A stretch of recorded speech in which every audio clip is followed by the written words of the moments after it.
ഹരിയാനയിൽ തെരഞ്ഞെടുപ്പ് ചൂട് കടുക്കുമ്പോഴും കോൺഗ്രസിനുള്ളിലെ ചേരിപ്പോരിന് യാതൊരു കുറവുമില്ല. മുൻ മുഖ്യമന്ത്രി ഭൂപീന്ദർ സിംഗ് ഹൂഡയും കുമാരി സെൽജിയും തമ്മിലുള്ള ചേരിപ്പോര് അവസാനിക്കാത്തത് കോൺഗ്രസിന് വെല്ലുവിളി ഉയർത്തിയിരിക്കുകയാണ്. അധികാരം ലഭിച്ചാൽ ആര് മുഖ്യമന്ത്രിയാകുമെന്ന കാര്യത്തിൽ ഇതുവരെ നേതൃത്വം മനസ്സ് തുറന്നിട്ടില്ല.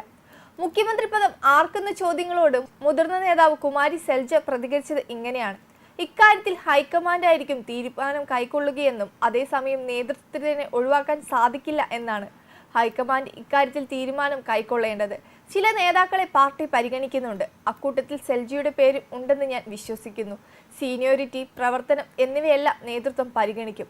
അതുകൊണ്ട് തന്നെ നേതൃത്വം ഒഴിവാക്കുമെന്ന് കരുതുന്നില്ല എന്നും എനിക്ക് പാർട്ടിയോടുള്ള പ്രതിബദ്ധതയെക്കുറിച്ച് നേതൃത്വത്തിന് യാതൊരു സംശയവും ഉണ്ടാകില്ല എന്നാണ് സെൽജ പ്രതികരിച്ചത്. അതേസമയം BJP, INLD, app, Lokhit party എന്നിവർ കൂടുതൽ വോട്ട് പിടിക്കുന്നത് തങ്ങളുടെ വോട്ടുകളിൽ വിള്ളൽ വീഴ്ത്തുമെന്ന് കോൺഗ്രസ് ഉറപ്പിച്ചിരിക്കുകയാണ്. ഗുസ്തി താരം വിനേഷ് ഫോഗട്ടിനെ ജിത്ത് ജില്ലയിലെ ഗുലാന സീറ്റിൽ കോൺഗ്രസ് മത്സരരംഗത്തിറക്കിയെങ്കിലും പ്രതീക്ഷിച്ച ഗുണം കൈവരിക്കാനായില്ലെന്നാണ് റിപ്പോർട്ട്. 89 സീറ്റുകളിൽ മത്സരിക്കുന്ന ആപ്പിന് പക്ഷേ ദില്ലി, പഞ്ചാബ് അതിർത്തിയോട് ചേർന്ന സീറ്റുകളിൽ മാത്രമാണ് പ്രതീക്ഷയുള്ളത്.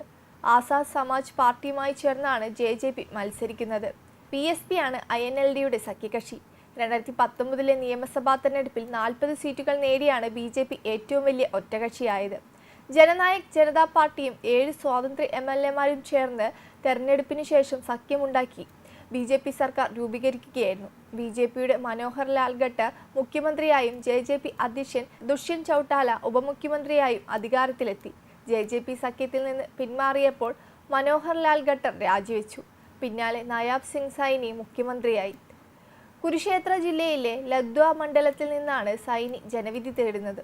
ഭൂപീന്ദർ സിംഗ് ഹൂഡ ലോക്തക്കിലെ ഗാർഹി, സാംപ്ലെ, കിലോയ് മണ്ഡലത്തിൽ ജനവിധി തേടുന്നുണ്ട്.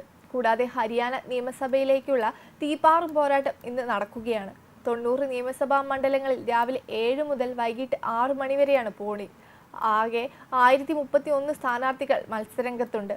20,632 പോളിംഗ് ബൂത്തുകളാണ് സജ്ജീകരിച്ചിരിക്കുന്നത്. വോട്ടെണ്ണൽ ചൊവ്വാഴ്ചയാണ്.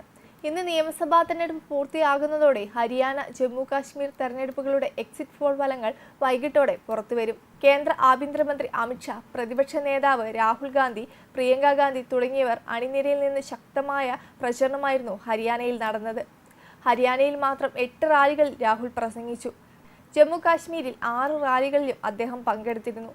ഹരിയാനയിലും ജമ്മു കാശ്മീരിലും 4 വീതം റാലികളാണ് മോദി പങ്കെടുത്തത്.